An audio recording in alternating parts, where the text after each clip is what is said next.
আমাকে, এটা আরও অনেক আগে থেকে, মানে আমি যখন 6-7-এ পড়ি, আমার ফ্যামিলি, আমার বন্ধু বান্ধবরা আমাকে তখন থেকেই বাগিয়ে নিয়ে। জুলাই আন্দোলনে পুলিশের চোখে চোখ রেখে কথা বলে ভাইরাল হয়েছেন ফারজানা সিথি। সে সময় সংগ্রামী ভূমিকার জন্য বেশ প্রশংসিত হয়েছেন তিনি। তবে সরকার পতনের পরে একজন সেনা কর্মকর্তার সঙ্গে তর্কে জড়িয়ে সমালোচনার মুখে পড়েন সিথি। সবকিছু ছাপিয়ে এবার তিনি নতুন করে আলোচনায় সঙ্গীত শিল্পী আসিফ আকবরের গানে মডেল হয়ে ফিরেছেন। মঙ্গলবার 12 নভেম্বর সন্ধ্যায় আসিফ আকবর ফেসবুকে ফারজানা সিথির সঙ্গে একটি ছবি শেয়ার করে নতুন বাংলা গানের ঘোষণা দিয়েছেন। জানা যায়, ইচ্ছেরা নামের গানটি আসিফ আকবর গাইবেন বাংলা ও হিন্দি দুটি ভাষায়, আর গানটির কথা লিখেছেন বুদ্ধাদিত্য মুখার্জি।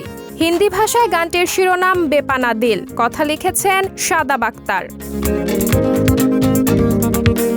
গানের সুর ও সঙ্গীত করেছেন রাজীব এবং মোনা। আসিফ আকবরের সঙ্গে রোমান্টিক মেলোডিয়াস এই গানটিতে কণ্ঠ দিয়েছেন মুম্বাইয়ের নিকিতা গান্ধী। এ প্রসঙ্গে আসিফ আকবর বলেন, মুম্বাই ফিল্মের মিউজিক ডিরেক্টর রাজীব রয় চৌধুরী ভালোবেসে গানটি আমাকে উপহার দিয়েছেন। ইচ্ছেরা গানটি প্রথমে বাংলা, পরে হিন্দি, দুই ভার্সনেই রিলিজ হবে। গানটির রেকর্ডিং হয়েছে আরও 5 মাস আগে। এখন শুরু হবে গানের শুটিং।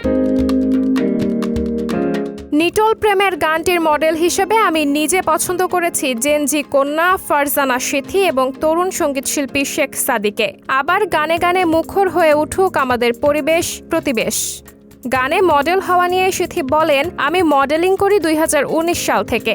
আসিফ ভাই আমার খুব পছন্দের একজন মানুষ ও গায়ক, তাই তিনি যখন আমাকে তার গানে মডেল হতে বলেন তখন আমার জন্য সেটা সত্যি আনন্দের। আগামী সপ্তাহে গানের শুটিং শুরু হবে। গানটিতে সিথির সঙ্গে মডেল হবেন বর্তমান সময়ের আরেক পরিচিত মুখ শেখ সাদি। শুটিং হবে গাজীপুরের শালদহ ইকো রিসোর্টে। মিউজিক ভিডিও পরিচালনা করবেন সৌমিত্র ঘোষ ইমন।